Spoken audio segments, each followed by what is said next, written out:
One, two, one, two. All right, let's roll. Welcome. You're listening to the Saddle Up Podcast, where we discuss everything related to UTRGV athletics, past or present. We'll catch up with old teammates, friends, and take you down memory lane with exclusive interviews. This is the Saddle Up Podcast, the voice of your covered walkway streets. So dope. This is gonna be awesome. Stay tuned for new episodes every week. From Bronx Village to the Fieldhouse, we'll cover it all. Hell yeah, dude. Carpe diem. So saddle up and let's go. Let's go. Saddle up, partner. Hey guys, welcome to another great episode of Saddle Up Podcast. G, we're here again. We got another great episode. We got another fabulous guest. We've been trying to get this man on the show for a very long time. We tried to make it happen. Busy, man. He's a little busy. We tried to get him. Yeah. We tried to get him before the FIBA tournament, the World Games. That didn't happen, but obviously we got him now. He's in season, and he'll tell you a little bit more about that. But Paul Stoll, welcome to the show. What's going on, my man? Not much. Thanks for having me. Appreciate being here. Good to have you on, Paul. Good to have you on, man. And taking a little break from. I know this is a good break away from the blood, sweat, and tears that you're putting out there on the floor, man. So what are you doing now? Just relaxing. It's actually like a recovery day off. We haven't really had many of those. A lot of like back-to-back games and then traveling, and then after the World Cup, I think we've had 4 games in the last 7 days, and we have another 6 in the next 11, 12 days. So this month is pretty busy. Yeah. And where exactly are you playing at? I'm playing for Fuerza Regia, team in Monterrey, Mexico. Yep. So yeah. Yeah. So for those that are introduced to Paul, for the first time, Paul, tell us about your Pan American days a little bit, man. Of course, you were a great guard. Watch you play a few times. Yeah. I was just looking for an opportunity to play. I just wanted to play Division I. I thought I was good enough to play Division I. I didn't care, any level. Obviously, Michigan State was my dream school. It's where my dad played and grew up in Lansing, East Lansing, Michigan. They were like number 3 in the nation at the time. So, that was going to be hard to get on that roster. And then played JUCO a couple years, and then, was sending videos out to basically all the lower teams in the standings, Division I, and sent a lot of tapes out, a lot of videos out from film. Actually sat out a year after JUCO, turned down NAIs, D2s, D3s, just because I wanted to play Division I. And then you were determined, yeah. So it just worked on my game, got better for a year, and then, luckily, I sent my tape to Pan Am, and one of the assistant coaches liked it. They showed it to, which was then new coach Tom Schubert. He liked the tape also, and then he was coming up to like a junior college event, so he actually came to watch me play at an open gym in Lansing, Michigan. And so basically, it kind of everything all pretty much came down to one night at open gym, and I played really well. Coach liked me, and then. Yeah, and then over the week it was like I think Thursday, Friday, and he said he was going to go to the event, and then he's going to get back with me early in the week. And then, Sunday night, Monday came, and they offered me a scholarship, no visit, no nothing, and I just said, let's go. And then that's kind of so that's kind of how it started, and my goal was just to play Division I. So then it made everything. When I was playing there, like you don't really worry about anything because that's all you really wanted. So now you got it. Mm-hmm. So my whole goal was just not let Coach Schubert down because he's the guy that gave me a chance. Wow. Yeah. Paul, I have no idea, Paul. I have no idea where you played JUCO. I have no idea. I didn't look it up. But I'm gonna guess. And the reason I'm gonna guess is that I've seen you play, and I was in the JUCO level. I coached for a while, so I got to play a lot of JUCOs. Was it in Texas? Nope. Wasn't in Texas. Dang. Well, there goes my guess. Yeah, I There goes your figured wing that's what bar. you're gonna There say. goes your wing bar gift certificates, G. Like shit. Yeah, man, I lost, it was, dude. They don't even let me in the door anymore, dude. Shout out the wing Where bar, did you right? It was But actually the junior college, Yeah. right where I was born in Lansing Community College. So yep, it Lansing. was right by my house, same city and everything. Yeah. so Yep. let me. I want to go back Okay. to that pickup game that Coach Schubert was sitting in, and we all know Coach Schubert. He's a great guy, right? Did Yep. you organize that pickup game? Was it a bunch of 60-year-olds where you were like, Nah, I'm it determined, was actually I'm going to my get this. nah, I'm it was going to actually play my against a bunch of old men and really show out. Is that how it happened? nah. Playing I against a mean, bunch of Matt Palmquists out there. Yeah, a bunch of Matt and G's. nah, it was G's. actually my JUCO coach. He got it was a day that he doesn't really do open gyms during the summer, and he kind of just called everybody, his Threw it son, together. guy Nate Huffman, his son Justin, who was playing at Toledo at the time, Courtney Scott. It was all the guys that were like some of the best players that have played and moved on, played Division One. Nate Huffman played in the NBA. It was, everybody that basically kind of believed in me or believed in, Showed up the for work you. I put in over the years. They showed up and they were like, and that was a statement in itself. Just, you have a good level of players in the gym playing. And I think Coach Schubert saw that. He was like, "Oh wow, okay." And so it was a really talented open gym. That's awesome. Man. And yeah, so I think that helped a lot, just having those guys be in there, rather than, like you said, just showing up with some, guys that Scrubs. the level wasn't very good, so I was Coach could just tell that joking. the level.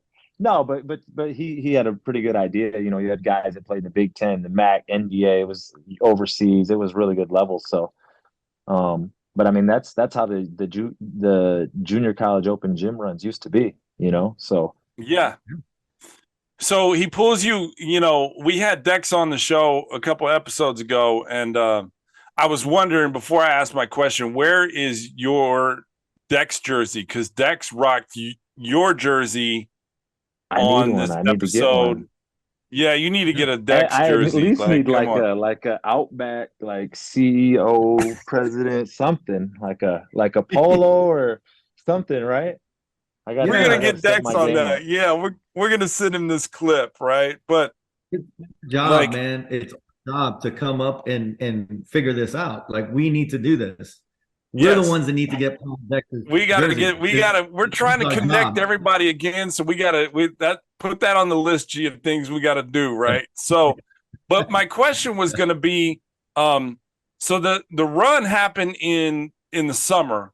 How long did it take you from that, when Coach Schubert offered you that scholarship, to now you're in Edinburgh, Texas, where you never probably had heard of prior, and now you're in Deep South Texas? What was that time frame? This was actually really late. Yeah, it was probably max a couple weeks, 2-3 weeks max. Wow. Because this was in July. I believe the event was like the middle of July.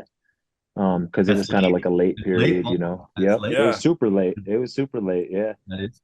And you have to. What was your initial thoughts when you came down? Like, okay, you go from Lansing, Michigan, damn near Canada, and now you're Edinburgh, Texas. It's hot. Yeah. I mean, damn near Mexico. Like, what were your first thoughts? I couldn't believe it, honestly. I mean, I got on actually, Coach Johnson picked me up, and Coach Madison. Ben's actually the head coach at Minnesota now. And they picked me up from the airport, and we're driving from the airport to Bronx Village. And like, I see like palm trees, and I'm just like, what is this? Like, this is different, And I was like, this is kind of cool. I could get used to this. So it was definitely different right from the first day. But I mean, when your mind is so focused on, just trying to get that one chance, I was kind of like, all right, I'm excited now let me get to work. And everybody that knows you obviously knows of your work ethic, right? And so I knew you. I mean, I didn't know you at the time, but I'm sure once you got there, the first thing you did was get into the gym and get shots up, because you were like, vomit on my sweater already, mom spaghetti, like, this is my shot, right? So what was it that, we're gonna lose our sponsors. What were your expectations? Like, what did you want to do? Say what, G? we're gonna lose our sponsors after you quoting that rap. It's all right though, man. We need to We'll get the back. mom spaghetti M&M in Detroit. That's what we Paul, got to get. That was the Michigan reference. Yes. That was it. That's See, the G's a M&M. little. See, he does. Yeah. He doesn't know we're going for the sponsorships in Detroit also. Yeah. That's the thing is I got to get on the phone and explain it to the Valley peeps. Okay. True. G is now like I don't know if you know this, Paul, but G is like a local celebrity down the valley now. Like he gets stopped outside grocery stores. Like when can they get on the podcast? Sorry, it's not about me, man. Okay, this is ridiculous. Let's turn the wheel. All right, let's make a U-turn here. Let's get back to Paul's. Yeah. So your first season there under Coach Schubert, how did y'all do? Like what? Because how was that first season? How many there? years? And how many years did you play there? Just 2 years. 2 years. My first year, I believe they were like 5-25 or 6-25, some 6-26. It was something really, really bad. And then I think we had like 7 wins by December. So we finished the season 15-15 my first year, my junior year, and we were independent. Both years we were independent, but they had like this like United Basketball something. It's kind of the independent teams. And I think we were like in the upper half of that. That was when Utah Valley State was really good. Utah Valley State and who else? There was one other team that was really good. Oh, North Dakota State.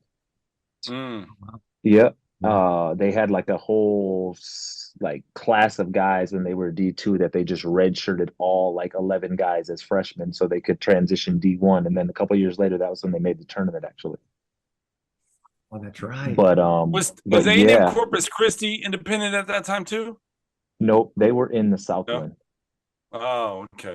Yeah. I know they were independent for a hot second. Yeah. Yeah. So we were 15-15 our first year. Yep. But I remember our first game. It was in the Alamo Dome actually. First D1 game, non-D2 game, because I think we played a couple of those. But it was at the Alamo Dome, and they had part of it blocked off. So it was like my first D1 game. We're playing at UTSA's site because they were like a tournament host that year, and we beat them in the Alamo Dome. So that was kind of like the first game, and it was like, all right, welcome, here we go. Yeah, this is it. We're rolling now, huh? Yeah, and I have family in San Antonio, and they didn't even believe. Like I was like, telling my grandparents, like, yeah, tell them, we'll get them tickets to the game, and we're playing at the Alamo Dome, and they're like, no, they're not playing at the Alamo Dome. They got to be playing at some other gym, and I'm like, no, we're playing at the Alamo Dome. Where the Spurs they're playing on Alamo Road. Yeah, like, and they didn't believe me, and it was like, okay, well, if you want to come, we're going to be at the Alamo Dome. So did you have any show up? Pardon me? Did they show up? They show up? Yeah, I believe a couple of them did. Yeah, they were a little surprised. Did you have any ties, Paul, to the Valley before coming down here? No, I didn't know anything about. Nothing. No relatives. No family. I had been to San Antonio, but I hadn't been any further south than that. Right. Yeah. So okay. So never spring break. South and everything. No. Sweet. Nice, man. Oh. So after your senior year, you're there at Pan Am for 2 years. Talk about the transition after that.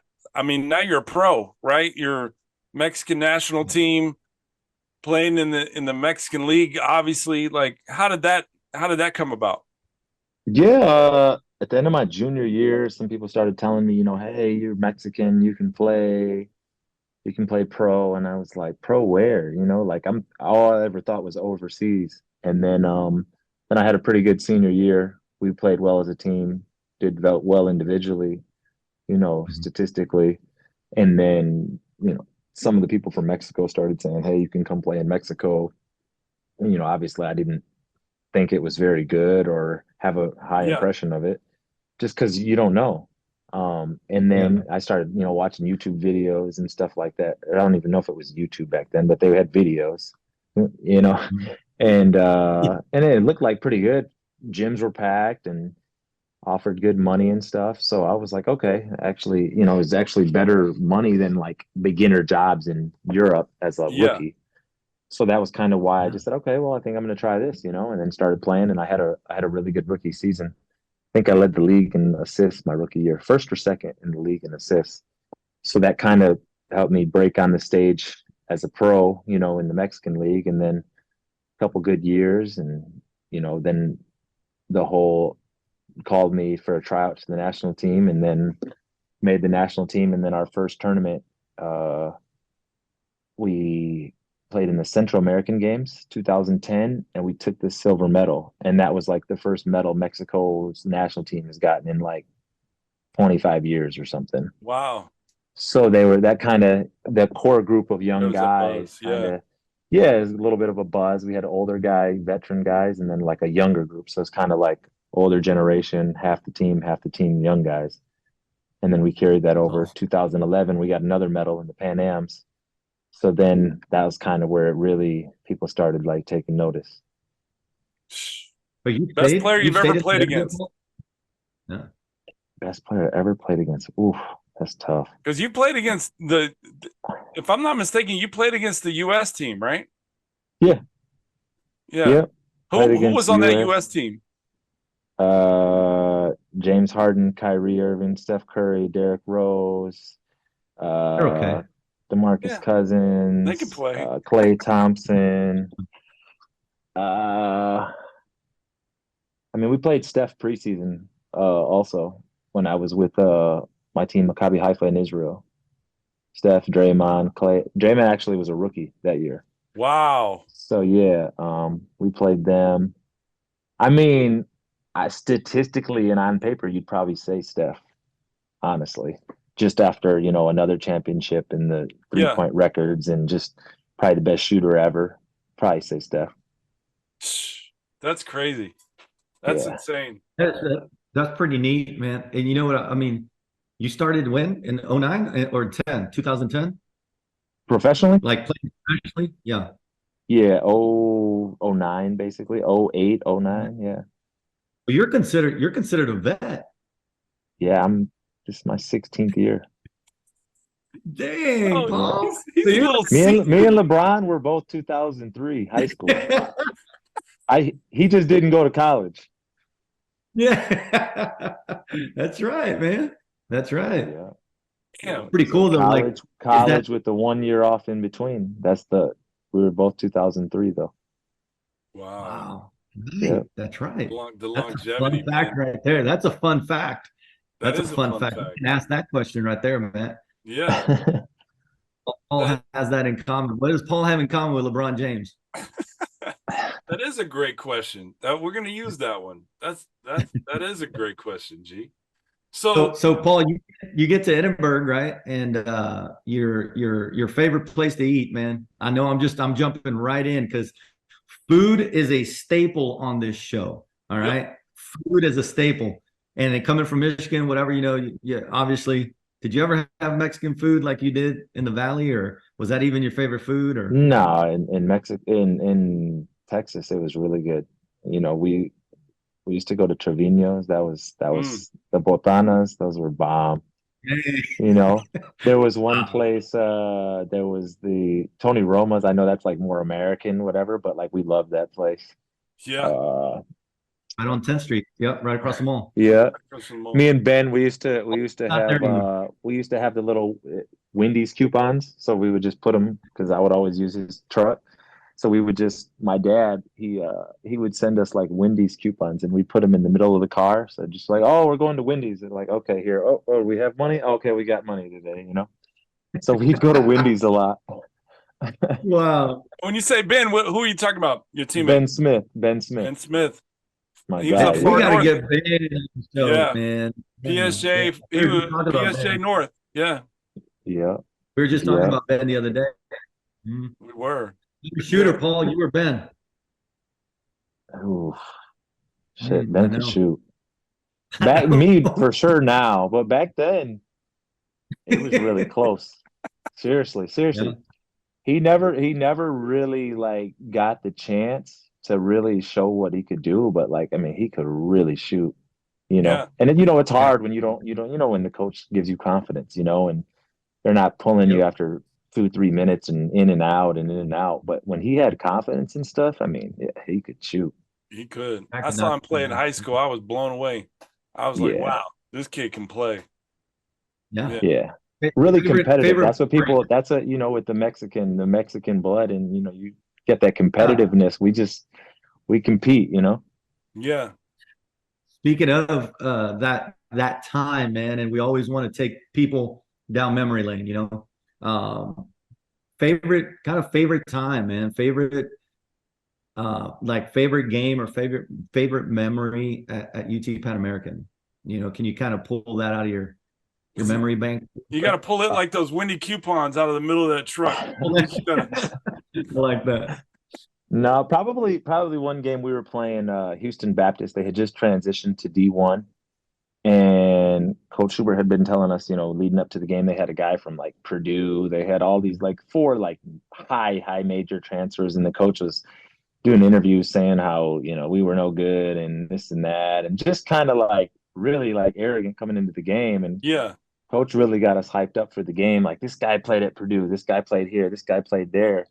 And those are the games, like, you know, Purdue's in the Big Ten, that's Michigan State's level. So I'm thinking in my head, like, man, I'm gonna take, so, you know, I just came out and I was aggressive, and normally I'm looking to pass and, you know, find my rhythm, get guys open and stuff. But I don't know, I had like a little chip that game. So every time I was open, I was like, I'm shooting every time I'm open today. And, you know, I was hitting shots and I didn't miss a shot early. Like, I was making everything.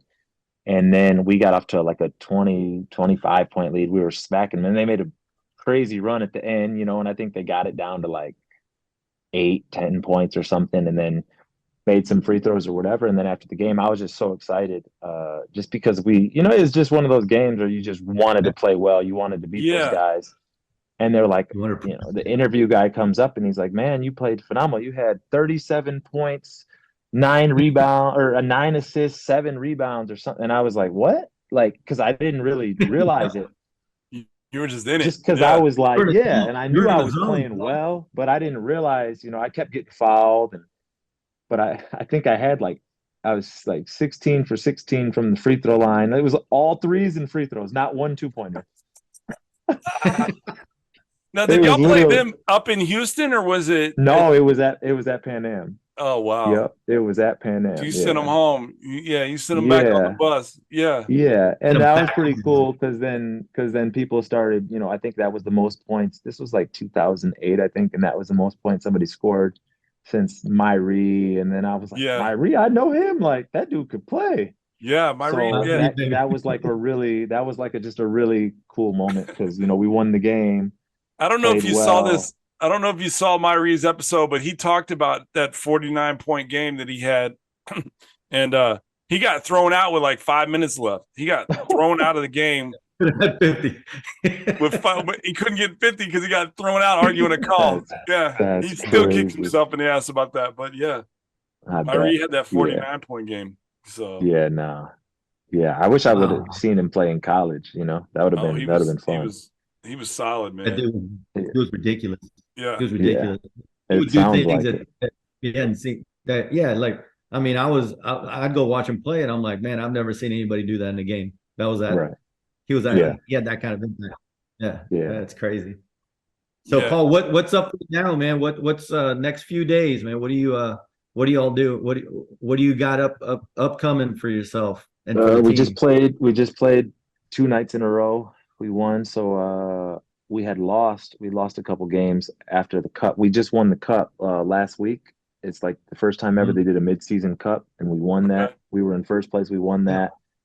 So we played 3 straight days, and then we had 2-day rest, and the 3rd day back-to-back again. So we actually lost 2 in a row, which was rough because we'd only had 2 losses. So we just came right back. A couple days later, another back-to-back. We got back on track, won 2 in a row. So we're back in first place now. And now we just have, you know, a cluster of games. I think we have 10 games between now and the end of October. And and then so basically just finish strong, try to get some good seeding, try to get home court and for the playoffs, and then the playoffs start in November. How long is y'all season? Like, how many games? It used to be 5, 6 months, and now since COVID, it's been 3, then 3.5, then 4. So it's a little longer this year, but it got cut off for me and one other guy on my team because we actually, we're with the World Cup, the national team in the World Cup, so we came late, so we missed like the first 8 games. Now I want to bring up a story because there's a McAllen native that you play with. I guess one season, y'all won the championship, correct? He's on my team now, actually.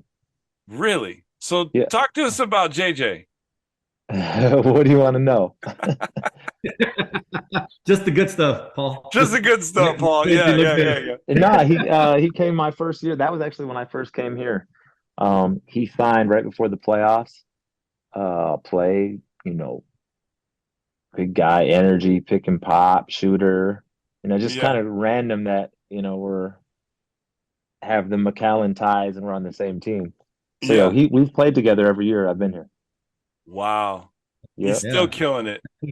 Yep. He grew a beard and everything, huh? Yeah, he's got the beard. He wears the headband. He's got everything. It's like the tennis one though, the wrap. Yeah, the Kelly Olynyk. Yeah, exactly. Yeah. Right. Yeah. I coached JJ for a couple of tournaments. Yeah. Oh yeah. I remember seeing JJ. I've known his dad forever, right? Ever since I was down in the valley. But I remember seeing JJ play in junior high.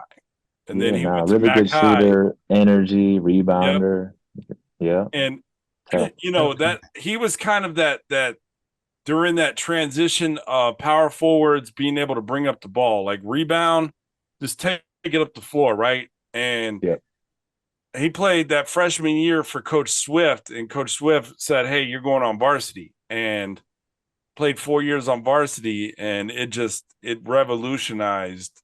Like he was that momentum, and so I wish he would have gone to UTPA, man. We could get him on the show, but you know what? Yeah, we can't. So tell him. Yeah, you can see him when you see him in the hallway today. Be like, hey, I just did the Saddle Up podcast. You'll never get on there because you'll miss out. You missed out. Yeah, went to Navy. Went to Navy. Yeah, Colorado State. Exactly. So, it's his loss. Not a Bronc. We, I know we talked about food and Wing Barn is one of our sponsors, gives away gift cards, man, to anybody. And I don't know when the next time you'll be down in the Valley, but you'll if you win this, man, I'm going to give you a quote. If I win, to a movie. hopefully soon. hopefully you can get down to the Valley and I can get you these Wing Barn gift cards, but only if you get this. Yeah. Because Paul, you know what Wing Barn is, right? It's dang good. Dang. But all right, Paul, you ready, man? Here we go. All right, I'm ready. The quote to the movie is, "You want to win? Let Bobby spin." Friday Night Lights. Ding, ding, ding. Wait a second. I messed up. All right, here's the quote. Here's the quote. We're gonna do it again. We're gonna cut that last one out. All right, here's the quote. I said Bobby. What the hell? Who the hell is Bobby, dude? I'm like, Bobby, come on. Hold up, dog. Hold up. He gotta get his glasses, Paul. Hey, dude, let me put my glasses. Oh shit, man. All right, here we go. Wing Barn. You already got that gift card part. All right, Matt. So you don't have to fucking do your edit. Final edit. All right, here we go. Paul, here's a question. Here's a quote, man, for a movie. You want to win? Let Booby spin. Friday Night Lights. Ding, ding, ding. There you go, Paul. Paul gets the Wing Barn. Yep. Shout out to Wing Barn. It's dang good. Shout out to Wing Barn. Shout out to Paul, man, doing great things, man, playing professionally, representing UTPA, man, doing great things. And you know what? I want to kind of end it with this, man. I know that we have some music that we want you to contribute to our playlist. We do have a Saddle Up playlist. So if you can give us one song, man, that you freaking just bang right now before games, or you used to back in the day, but you got to contribute one song, man. And then one more thing. Which one? Matt was already talking. Lose Yourself. Eminem. There you go. Michigan native. You gotta Lose go with Yourself by Eminem. Eminem. Lose Yourself. Now, Mom's spaghetti. did you play that while you were to kind of hype yourself up while you were at Pan Am? Oh yeah, all the time. Now, do you still play that before like the World Cup or when you're with Oh yeah, I go Mexican to it national like, team or whatever? not like every game, but big games It's a for sure. Yeah. Nice. Well, we'll Yeah. add that to the playlist. I'll send you the link. And now you All can right. listen to the playlist before every game to get yourself hyped up. All and right. there you go. We got to see We're going on a win what's streak, on baby. here. You heard it here first. They're going on a win streak. We Hey, got to see. hey, you think Go ahead, KFC's man. still open? We're going on the street. We're going streaking, baby.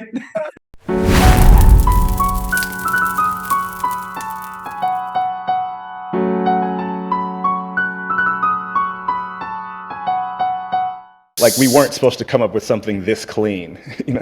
Like something happened.